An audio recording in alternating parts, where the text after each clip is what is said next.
nyo mi hana mo tao kali nyo hana mo tao kong yang Aceh kali nyo ura Aceh nyo tak menjawab ani yatim de tro jo aju urang gatien hana mo hole jo aju kali nyo wari be wablo puat ike gubernur ko iro ko nyo ka ku kompanyo be ngi urun ron binae be koe nyo lu ngamana ba ketua pemuda baliho nyo kali acara andre ku bahgot maya jadeh koe ku telefon balik andre kacok baliho nyo kami dah Aceh sampura ka tulis miyu calon gubernur Aceh karena baliho umpai no sekre ana payah pegot le man menang nabi ya yang ia ku ilungkan masalah dalu yang ia punya menang ni dalu ka biasa punya menang bagi pegan bagi ro kenam putra ku buat nyo ya hireun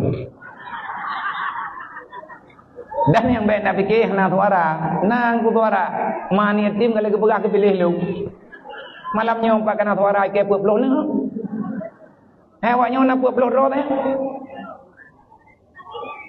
ba urang drawan hana poda iu nak pilih puhan punya malamnya tak yang pilih ati malam pemilu ibi pen tertori ben balik ju bang tha juga udah hentam lu tepu mamanya draw tadai ko gubernur yang baru jalan tadai draw ubina kecil tapi wajib kecil ya petapat rekah harta gembok kecil yang hantim trun ya minta sumbangan di belia di ribu gak jauh ke masyarakat tu tapi jatuh takkan tahu kecil lain gede yang ke draw gubernur baru asyik ni anak kau ni benda fikir kerak-kerak tu benda kejut ni ni kau pegah kau pegah berarti sama dengan karab bibit nyo dengan putimang-timang pukui pobe dan bena gara-gara lu nak kebutuhan ro nyo bibi ku pegah yang rencana pegah ro ke tim teh lapor balu insyaallah taala tak mudah urusan anak-anak muda yang kena jelema tengah tak berkahwin ju tak nikah masal ju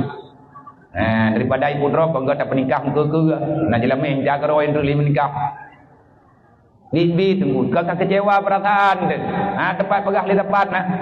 Sehingga orang mereka lagi menau, karung tak pegah. Yang sebenarnya katanya rap-rap nak perlu tak sampaikan. Tetapi supaya ngat terbuka pikiran. Coba bayangkan, nyampat anak yatim tanya, peluh draw dia.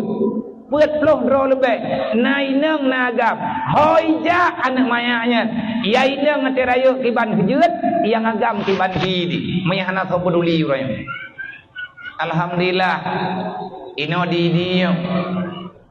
nah kebedah urungnya sidro dua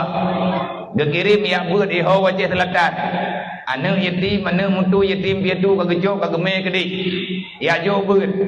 kan mentanggung-tanggung baju-baju sapo semoga tunggu buat yang tak buatnya berlanjut menyeperle pakat pegat syariat Islam menyeperle pakat pedang syariat Allah Taala di atas dunianya urang pembuat betul insyaallah taala nyan kajeut kebun insyaallah